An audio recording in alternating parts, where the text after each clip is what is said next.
ইরানের সাথে মাত্র কয়েকদিনের যুদ্ধ, অন্যদিকে গাজায় দীর্ঘ সময়ের আগ্রাসন, অথচ মাত্র 12 দিনের যুদ্ধে ইসরায়েলের ক্ষয়ক্ষতির পরিমাণ গাজার 615 দিনের অভিযানেরও দ্বিগুণ। শুধু অবকাঠামোগত ক্ষতির পরিমাণে দাঁড়িয়েছে $1.43, এমন তথ্য দিল স্বয়ং ইসরায়েলের কর কর্তৃপক্ষ।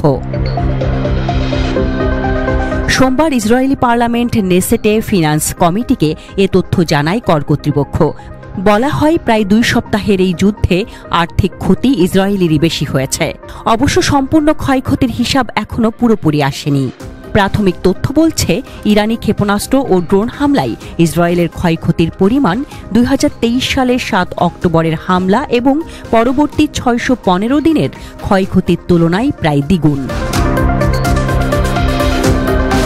ইরানের মিসাইল ও ড্রোন হামলার ফলে সরাসরি ক্ষয়ক্ষতির পরিমাণ 4.5 বিলিয়ন শেকেলে পৌঁছেছে, যা আরও 500 মিলিয়ন শেকেল বাড়তে পারে বলে জানায় ইসরায়েলি কর কর্তৃপক্ষ।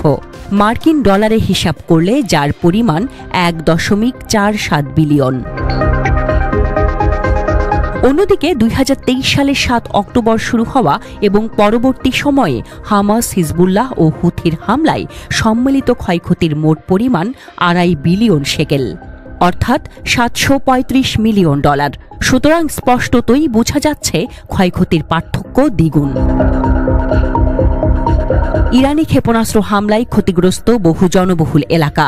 আনুমানিক 1.47 বিলিয়ন মার্কিন ডলারের ক্ষয়ক্ষতির পূর্বাভাস এমনটাই ইঙ্গিত দেয় বলে জানিয়েছে সংস্থাটি। হামলার জেরে বাস্তুচ্যুত ইসরায়েলির সংখ্যা 15,000-এরও বেশি, যাদের মধ্যে 11,000-এরও বেশি ঠাঁই নিয়েছেন হোটেলে। কর্তৃপক্ষ বলছে, এসব হোটেল খরচের আনুমানিক পরিমাণ $29 মিলিয়ন। এদিকে ইরানের হামলায় ক্ষতিপূরণের জন্য ইসরায়েলি প্রশাসনের কাছে জমা পড়েছে প্রায় 41,000 আবেদন, যার মধ্যে 26,000ই তেল আবিবের বাসিন্দাদের। বেশিরভাগ আবেদনেই চাওয়া হয়েছে বাড়ির ক্ষতিপূরণ।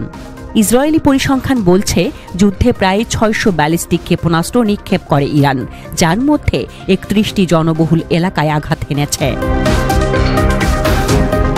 কিন্তু এসব তো গেল প্রত্যক্ষ ক্ষতির হিসাব।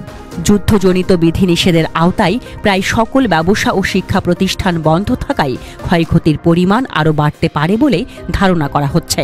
আর পরিস্থিতি বিবেচনায় ব্যবসায়ীদের ক্ষতিপূরণের একটি পরিকল্পনা হাতে নিয়েছে ইসরায়েলের অর্থ মন্ত্রণালয়।